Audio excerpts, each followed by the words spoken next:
ወደ ቻናላችን ቤተሰቦች እንኳን ወደ ቻናላችን በደህና መጣችሁ። ትናንትና በተደረጉ ጨዋታዎች ማንቸስተር ሲቲ ሰንደርላንድን 3-0 በሆነ ውጤት በማሸነፍ ከአርሰናል ጋር ያላቸውን የነጥብ ልዩነት ወደ 2 ማጥበብ ችሏል። በዛሬው ፕሮግራማችን ይህንን ጨዋታ በዋነኝነት የምንመለከት ሲሆን ከዛ በተጨማሪም ግን በተለያዩ ሊጎች የተደረጉትን ጨዋታዎች ዋናዎቹን ጨዋታዎች ምጠቅስላችሁ ይሆናል። እስከ መጨረሻው ደቂቃ ድረስ አብራችሁን ቆይታችሁ እንድትከታተሉት በአክብሮት ተጋብዛለሁ። እንደዚሁም በጨዋታው ዙሪያ ያላችሁንም ሀሳብ ኮሜንት ሴክሽን ላይ በመጻፍ እንድታሳውቁኝ፣ እንደዚሁም ሰብስክራይብ፣ ላይክ፣ ሼር እያደረጋችሁ የቻናል ቤተሰብ እንድትሆኑም በአክብሮት እጠይቃለሁ። አሁን በቀጥታ ወደ ፕሮግራማችን የምናመራ ይሆናል። በመጀመሪያ የምንመለከተው በተለያዩ ሊጎች የተደረጉትን ጨዋታዎች ዋና ዋናዎቹን ጨዋታዎች የምንመለከት ይሆናል።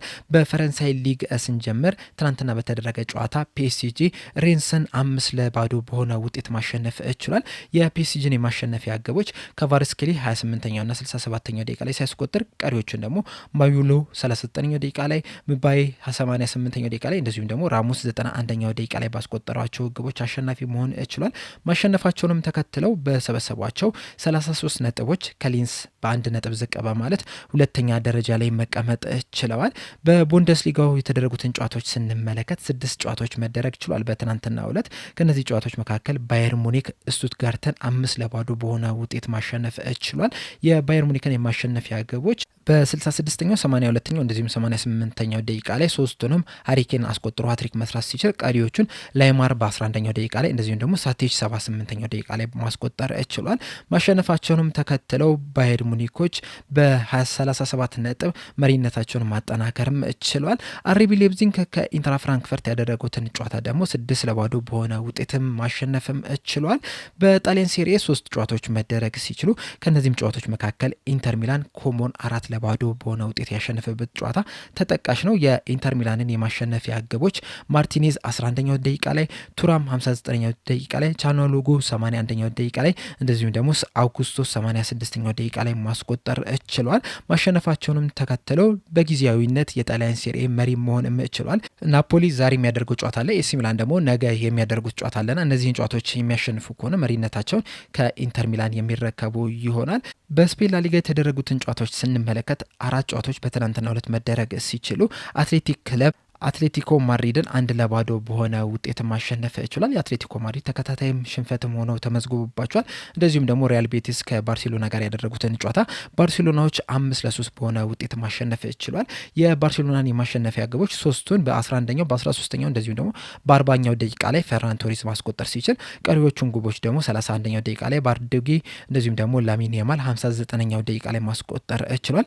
የሪያል ቤቲስን 3 ግቦች ደግሞ አንቶኒ 6ኛው ደቂቃ ላይ፣ ሎሬንቲ 5ኛው ደቂቃ ላይ እንደዚሁም ደግሞ ሄርናንዴዝ 90ኛው ደቂቃ ላይ ማስቆጠር ችሏል። ጨዋታውን ባርሴሎናዎች የተሻለ ብልጫ ማሳየት ችሏል።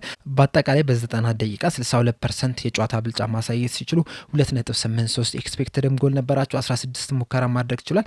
8ቱም ኢላማቸውን የጠበቁ ነበሩ። የሪያል ቤቲስን ስንመለከት 2.51 ኤክስፔክትድ ጎል ነበራቸው። 17 ሙከራዎችን ማድረግ ችለው ነበረ። ነገር ግን 5ቱ ብቻ ነበሩ ኢላማቸውን የጠበቁ። እንደውም ባርሴሎናዎች ተጨማሪ ጎል ማስቆጠር የሚችሉባቸውንም አጋጣሚዎች ማግኘት ችለው ነበር። በተለይ ደግሞ ራሽፎርድ ያገኛት አጋጣሚ በጣም ትልቅ እድል ነበረች፣ ነገር ግን ሳይጠቀምባት ቀርቷል። ባርሴሎናዎች እንግዲህ ማሸነፋቸውን ተከትለው የላሊጋ መሪነታቸውን ማጠናከር ችሏል።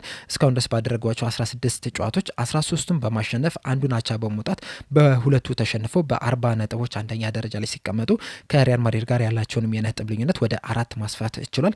በእርግጥ ዛሬ ሪያል ማድሪዶች ምሽት 5 ሰዓት ላይ ከሴልታ ቪጎ ጋር የሚያደርጉት ጨዋታ አለና ይህንን ጨዋታ የሚያሸንፉ ከሆነ ከባርሴሎና ጋር ያላቸውን የነጥብ ልዩነት ወደ 1 ዝቅ ማድረግ ይችላሉ። ነገር ግን ዛሬ ከባድ የቤት ስራ አለባቸው ሪያል ማድሪዶች። ባርሴሎና ግን አሁንም መከላከል ላይ ክፍተት እንዳለባቸው በዚህ ጨዋታ ላይም በደንብ የተመለከትን ይመስለኛል። ባርሴሎናዎች ማጥቃት ላይ የሚታሙ አይደሉም፣ ነገር ግን ደግሞ መከላከሉ ላይ አሁንም ድረስ መፍትሄ ካልሰጡት ችግር ውስጥ ሊገቡ የሚችሉበት እድል ግን እንዳለ መናገር ይቻላል። በእንግሊዝ ፕሪሚየር ሊግ ወደ ተደረጉ ጨዋታዎች ስንመለስ ደግሞ በትናንትናው ዕለት 7 የሚደርሱ ጨዋታዎች መደረግ ችሏል። ትናንትናም ከጨዋታው በኋላ እንደነገርኳቸው አስቶን ቪላ አርሰናልን 2-1 በሆነ ውጤት ማሸነፍ ችሏል። ቼልሲ ከበርንማውዝ ጋር 0-0 በሆነ ውጤት ማጠናቀቅ ችሏል። ኤቨርተን ኖቲንጋም ፎረስትን 3-0፣ ማንቸስተር ሲቲ ሰንደርላንድን 3-0፣ ኒውካስል በርንሌን 2-1፣ ቶተናም ብሬንትፎርድን 2-1 እንደዚሁም ደግሞ ሊድስ ከሊቨርፑል ጋር 3-3 በሆነ ውጤት ማጠናቀቅ ችሏል። የቼልሲን ጨዋታ ስንመለከት በጨዋታው ላይ ቼልሲዎች የተሻለ ኳስ መያዝ ብልጫ ነበራቸው። ነገር ግን ደግሞ ወደፊት በመሄድ በአላማ ከተመለከትን ግን በርንሞዞች የተሻሉ ቡድን ነበሩ። ቼልሲዎች 61% ፖዚሽን ይዘው ነበረ። ነገር ግን ኤክስፔክትድ ጎል ስንመለከት በርንሞዞች 1.42 ነበረ፣ የቼልሲ ደግሞ 0.92 ነው የነበረው። በሙከራ ደረጃም በርንሞዞች 13 ሙከራ ማድረግ ሲችሉ 5ቱ ኢላማቸውን የጠበቁ ነበሩ። በቼልሲ በኩል ደግሞ 11 ሙከራ አድርገው 4ቱ ኢላማቸውን የጠበቁ ሙከራዎች ናቸው የነበሩት። እንደዚሁም ደግሞ በርንሞዞችም ጎል ማስቆጠር ችለው ነበር 4ኛው ደቂቃ ላይ። ነገር ግን ኦፍሳይድ በሚል በቫር ሊሻርባቸው ችሏልና በማጥቃት ደረጃ በርንሞዞች የተሻሉ ቡድን ናቸው የነበሩት። በእርግጥ በዚህ ሰዓት በርንሞዞች ጥሩ የሚባል ጉዞን እያደረጉ አይደለም የሚገኙት። የትናንትናውን ጨዋታ ጨምሮ ካለፉት 6 ጨዋታዎች ምንም ጨዋታ ማሸነፍ አልቻሉም። በ4ቱ ሲሸነፉ በ2ቱ ደግሞ አቻ በሆነ ውጤት ነው ማጠናቀቅ የቻሉት። የቼልሲን ስንመለከት ደግሞ በተከታታይ 3 ጨዋታዎች ማሸነፍ አልቻሉም። ከአርሰናል ጋር አቻ ወጡ፣ በሊድስ 3-1 ተሸነፉ። እንደዚሁም ደግሞ ከበርንማውዝ ጋር አቻ በሆነ ውጤት ማጠናቀቅ ችሏል። ውጤቱንም ተከትሎ ቼልሲዎች በ25 ነጥብ 4ኛ ደረጃ ላይ ሊቀመጡ ችሏል። ምናልባትም በዚህ ጨዋታ ላይ አሸነፉ ቢሆን ኖሮ ከአርሰናል ጋር ያላቸውን የነጥብ ልዩነት ማጥበብ ይችሉ ነበረ። ነገር ግን እድሉን ሳይጠቀሙበት ቀርተዋል። እንደዚሁም ደግሞ ኤቨርተኖች ኖቲንጋም ፎረስትን 3-0 በሆነ ውጤት በማሸነፍ ደረጃ ሰንጠረጃቸውን ከፍ ማድረግ ችሏል። በዚህ ሰዓት በ24 ነጥብ 5ኛ ደረጃ ላይ ሊቀመጡም ችለዋል። እንደዚሁም ኒውካስል ዩናይትድን በርንሌን 2-1 በሆነ ውጤት ማሸነፍ ችሏል። በተጨማሪም ቶተናም ብሬንትፎርድን 2-0 በሆነ ውጤት ማሸነፍ ችሏል። ይህ ለቶተናም ለቶማስ ፍራንክ በጣም ትልቅ እድል ነው። ምክንያቱም ያለፉትን 5 ጨዋታዎች ከብሬንትፎርድ ጨዋታ በፊት የነበሩትን ስንመለከት በ3ቱ ተሸንፎ በ2ቱ ደግሞ አቻ በሆነ ውጤት ነው ያጠናቀቀውና 5 ጨዋታዎችን ሳያሸንፍ እስካሁን ድረስ ተጉዞ ነበር። በዚህ ጨዋታ ላይ ግን 2-0 በሆነ ውጤት ማሸነፍ ችሏል። ሊድስ ከሊቨርፑል ጋር ያደረጉትን ጨዋታ በጥቂቱ ስንመለከት ደግሞ ሊቨርፑሎች በሁለት አጋጣሚዎች ሊድስን መምራት ችለው ነበረ። በመጀመሪያ ሂጎ ኤኪቲኬ 48ኛውና 50ኛው ደቂቃ ላይ ባስቆጠሯቸው ግቦች 2-0 መምራት ችለው ነበረ። ነገር ግን ሊድሶች በካርቨርት ሊዩን 73ኛው ደቂቃ ላይ እንደዚሁም ደግሞ ስታች 75ኛው ደቂቃ ላይ ባስቆጠራቸው ግቦች 2-2 መሆን ቻሉ። ከዛ በኋላ ሊቨርፑሎች መልሰው 80ኛው ደቂቃ ላይ ሳውዝ ላይ ባስቆጠራት ግብ 3-2 መምራት ችለው ነበረ። ነገር ግን ታናካ 96ኛው ደቂቃ ላይ ባስቆጠራት ግብ ሊድሶች 3-3 በሆነ ውጤት ማጠናቀቅ ችሏል። ዘንድሮ ሊቨርፑል በጣም አስከፊ የሚባል ጉዞን እያደረገ ነው የሚገኘው። በተከታታይ ጨዋታዎችም ጎል እየተቆጠሩበት ነው የሚገኘው። እንደዚሁም ደግሞ በዚህ ጨዋታ ላይም መርቶም የመሪነቱን ማስጠበቅ ሳይችልም ነጥብ ተጋርቶ ሊወጣ ችሏል። ከዚህ በኋላም አሰልጣኝ አርነ ስሎት ምን ያህል በሊቨርፑል ይቆያሉ የሚለው ነገር በጣም ትልቅ ጥያቄ ነው። በዋነኝነት ወደምንመለከተው ጨዋታ ስናመራ ማንቸስተር ሲቲ ሰንደርላንድን 3-0 በሆነ ውጤት ማሸነፍ ችሏል።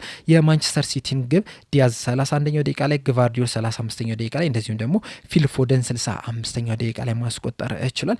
ዲያዝ 31ኛው ደቂቃ ላይ ያስቆጠራትን ግብ ልክ እንዳዩኝ ትዝ ያለኝ 2018-19 ማንቸስተር ሲቲ ከሌስተር ሲቲ ጋር ባደረጉት ጨዋታና ኮምፓኒ ያስቆጠራት ግብ ነች ወዲያው ትዝ ያለች። በዛ ሰዓት እንግዲህ ማንቸስተር ሲቲ ከሊቨርፑል ጋር ዋንጫውን ለማንሳት በጣም ከባድ ፉክክር ውስጥ ነው የነበሩት። እስከዛች ሰዓትም ድረስ ሌስተር ሲቲዎች የተሻለ መንቀሳቀስ ችለው ነበር። ማንቸስተር ሲቲዎች ግብም እንዳያስቆጠሩ ማድረግም ችለው ነበረ። ነገር ግን ኮምፓኒ መግነጢሳዊ በሆነ ምት ነበር ያችን ግብ ማስቆጠር የቻለው። እንዲሁም በዛ ሰዓት ከጨዋታው በኋላ እንደተናገረው ከሆነ ሌሎች ተጫዋቾች እንዳለመተው ሲጠይቁኝ ነበረ። ምክንያቱም ከርቀት መምታ ላይ ያለኝን ሪከርድ በደንብ ስለሚያውቁት ማለት ነውና እንዳልመተው ሲጠይቁኝ ነበረ። እኔ ግን መቶትኝ ወደ ግብነት መቀየር ቻልኩ የሚል አስተያየትን ሰጥቶ ነበርና ከዛ ጋር የሚመሳሰል አይነት ምት ነው ዲያዝን መምታት የቻለው። የምትገርም ግብም ነበር ማስቆጠር የቻለው። በተለይ እስከዛ ሰዓት ድረስ ሰንደርላንዶች በጣም በጥሩ ሁኔታ ሲከላከሉ ነበረ። ማንቸስተር ሲቲዎች በእርግጥ በተደጋጋሚ ወደ ሰንደርላንድ የግብ ክልል ሲደርሱ ነበረ። ነገር ግን በጥሩ ሁኔታ ሰንደርላንዶች ሲከላከሉ ነበረ። ምናልባትም ያቺ ግብ ባትቆጠር ኖሮ ሰንደርላንዶች ከዚህ ጨዋታ ነጥብ ይዞ ሊወጡ የሚችሉበትም እድል ነበራቸው። ነገር ግን ዲያዝ ባስቆጠራት ምርጥ ግብ ማንቸስተር ሲቲዎች 1-0 መምራት ችሏል። ከዛም ከ4 ደቂቃዎች በኋላ ግቫርዲዮል ከቆመ ኳስ እንደዚሁ በቴስታ ጎል ማስቆጠር ችሏልና ከዛ በኋላ ማንቸስተር ሲቲዎች ተረጋግተው መጮት ችሏል። ኳሱንም በደንብ መያዝም ችሏል። ሰንደርላንዶችም ብዙ እድሎችን እንዳይፈጥሩም ለማድረግም ጥረት አድርገው ነበር። በእርግጥ ሁለተኛው አጋማሽ ላይ ኢሳዶር የተባለው የሰንደርላንድ ተጫዋች ከበረኛው ጋር መገናኘት ችሎ ነበር። ነገር ግን ያችን እድል አልተጠቀምባትም። ምናልባትም ያችን ጎል አስቆጥሮ ቢሆን ኖሮ 2-1 ይሆኑ ነበረ። በዚህ ሰዓት ደግሞ ማንቸስተር ሲቲዎች ጎል እየተቆጠረባቸው ነው የሚገኙትና ያ ነገር ለሰንደርላንዶች መነቃቂያ ሆኑ ጨዋታው ሊለወጥ የሚችልበት እድልም ሊኖር ይችል ነበር። ነገር ግን ያችን እድል አልተጠቀመም። ከዛ በኋላም ጃካም የሞከራትን አንገል የገጨችበትም ሌላም እድል ነበረች። ከነዚህ ሁለቱ ውጪ ግን ሰንደርላንዶች ያን ያህል የተሻለ የሚባል እድልን ክሬት ማድረግ አልቻሉም ነበር። ማንቸስተር ሲቲዎች የተሻለ ጨዋታውን መቆጣጠር ችሏል። ጨዋታውንም 3-0 በሆነ ውጤትም ማሸነፍም ችሏል። በዚህ ጨዋታ ላይ ከማንቸስተር ሲቲ በኩል ቼርኪ በጣም ድንቅ የሚባል እንቅስቃሴን ማድረግ የቻለ ተጫዋችም ሆኗል። መሀል ሜዳ ላይም በጣም በነጻነት ነበር ሲጫወት የነበረው። የተለያዩ ቦታዎች ላይ እየገባ ለሰንደርላንዶችም ፈተና ሲሆን መመልከት ችለናል። ጨዋታው ሲጀመር የቀኝ ክንፍ ቦታ ላይ ነበር የጀመረው። ነገር ግን ጨዋታው ከተጀመረ በኋላ ወደ መሀልም እየገባ 10 ቁጥር ቦታ ላይም ሲጫወትም መመልከት ችለናል። በነጻነትም ሲጫወት ነበር። ምቾት ተሰምቶትም የተጫወተበት ጨዋታ ነው። ምናልባትም ወደ ማንቸስተር ሲቲ ከመጣ ጀምሮ በማንቸስተር ሲቲ ማሊያ በጣም ምርጡን እንቅስቃሴ ያደረገ ይመስለኛል። የጨዋታው ኮከብ ተብሎ መመረጥም ይችላል። በተለይ ደግሞ ፎደን 3ኛዋን ግብ ሲያስቆጠር እሱ የሰጠው አሲስት በጣም የሚያስገርም ነው የነበረውና ቼርኪ ትናንትና በጣም ደምቆ ማምሸትም ይችላል። ማንቸስተር ሲቲዎች እንግዲህ ይህንን ጨዋታ ማሸነፋቸውን ተከትሎ ከአርሰናል ጋር ያላቸውን የነጥብ ልዩነትም ወደ 2 ማጥበብ ይችላል። የዚህ ሲዝን እንግዲህ በጣም አስገራሚ የሚባል ነገሮችን እየተመለከትን ነው የምንገኘው። ምክንያቱም በዚህ ሲዝን እንደ አርሰናል ወጥ አቋምን ያሳየ ቡድን የለም። እስካሁን ድረስ ባደረጓቸው 15 ጨዋታዎች 10ሩን በማሸነፍ በ3ቱ አቻ ወጥተው በ2ቱ ብቻ ናቸው የተሸነፉት። በ34 ነጥብ አንደኛ ደረጃ ላይ ነው የተቀመጡት። ማንቸስተር ሲቲ በበኩላቸው ከ15 ጨዋታዎች 10ሩን አሸንፈው በአንዱ አቻ ወጥተው በ4ቱ ተሸንፈው በ31 ነጥብ ሁለተኛ ደረጃ ላይ ነው የተቀመጡትና ከጥቂት ሳምንት በፊት እንግዲህ አርሰናል ላይ ሊደርስ የሚችል ክለብ የለም የሚል ነገር በተደጋጋሚ ሲነሳ ነበረ። እንደዚሁም ደግሞ የዘንድሮን ዋንጫ አርሰናል ብቻ ነው የሚያሸንፈው የሚልም እምነት ነበረ በብዙ ደጋፊዎች ዘንድ። ነገር ግን አሁን ላይ ደረጃ ሰንጠረዡን ስንመለከት ግን ያ እምነት የተሸረሸረ ይመስለኛል። ምክንያቱም በአርሰናልና በማንቸስተር ሲቲ መካከል ያለው የነጥብ ልዩነት 2 ብቻ ሆኗል። በተለይ ደግሞ ያለፉትን 2 ጨዋታዎች አርሰናል ነጥብ መጣላቸው ዋጋ ያስከፈላቸው ይመስለኛል። ከቼልሲ ጋር አቻ መውጣታቸው፣ በአስቶን ቪላም 2-1 መሸነፋቸው ዋጋም የሚያስከፍላቸው ይመስለኛል። በስተመጨረሻም ምናልባትም እነዚህ ነጥቦች መጣላቸው ለአርሰናልም ዋንጫ አለመንሳትም ተጠያቂ ሊሆኑ የሚችሉበትም እድል አለ። ምክንያቱም አሁን ላይ ማንቸስተር ሲቲ ከአርሰናል ጀርባ ላይ እየተነፈሰ ነው የሚገኘው። አርሰናሎች የማንቸስተር ሲቲ ትንፋሽም ሙቀቱም የሚሰማቸው ይመስለኛል። ከዚህ በፊትም በተለያዩ ዓመታት እንደተመለከትን ደግሞ ማንቸስተር ሲቲዎች አንዴ ማሸነፍ ከጀመሩ በተከታታይ ጨዋታዎችን ማሸነፍ የሚያስችላቸው አቅም እንዳላቸው መመልከት ችለናል። እንደዚሁም ደግሞ አርሰናልም ከኋላ ማንቸስተር ሲቲ ሲከተለው ብዙ ምቾት እንደማይሰማው ባለፉት ሲዝናት የተመለከትን ይመስለኛልና ከዚህ በኋላም ለአርሰናል የፕሪሚየር ሊጉን ዋንጫ ማንሳት በጣም ከባድ እንደሚሆንበት መገመት አይከብድም። በእርግጥ አሁንም እድል አለው። ምክንያቱም እንደ ስኳድ ከተመለከትን በጣም ጥሩ ስኳድ አለው። ምንም እንኳን በቅርብ ጊዜ በጉዳት ቢታመስም፣ ነገር ግን እንደ አጠቃላይ ቡድን በጣም ጥሩ ተጫዋቾች አሉትና አሁንም ወደ አሸናፊነት መመለስ ይችላል። አሁንም ፕሪሚየር ሊጉን የማንሳት እድል አለው። ነገር ግን ለአርሰናል የምፈራላቸው ነገር ቢኖር ምንድን ነው ነጥቦችን መጣላቸው፣ እንደዚሁም ደግሞ ከማንቸስተር ሲቲ ያላቸው የነጥብ ልዩነትም ወደ 2 መጥበቡ ምናልባትም ቴንሽን ውስጥ እንዳይከታቸው ፈራለሁ፣ ስጋት ውስጥ እንዳይከታቸው ፈራለሁ። ምንጊዜም ደግሞ ቴንሽን ውስጥ የምትገባ ከሆነ ኮንፊደንስ እየወረደ ይመጣል። እያንዳንዱን ጨዋታ እናሸንፋለን እንደ የሚል ጥያቄ ውስጥ ልትገባ ትችላለህ። ያ ደግሞ በስተመጨረሻ ዋጋ ያስከፍላቸዋል። አንዳንድ ጊዜ ከኋላ ሆኖ መከተል የተሻለ ነው። በዚህ ሰዓት ከአርሰናል ይልቅ ማንቸስተር ሲቲዎች ናቸው ምቾት የሚሰማቸው።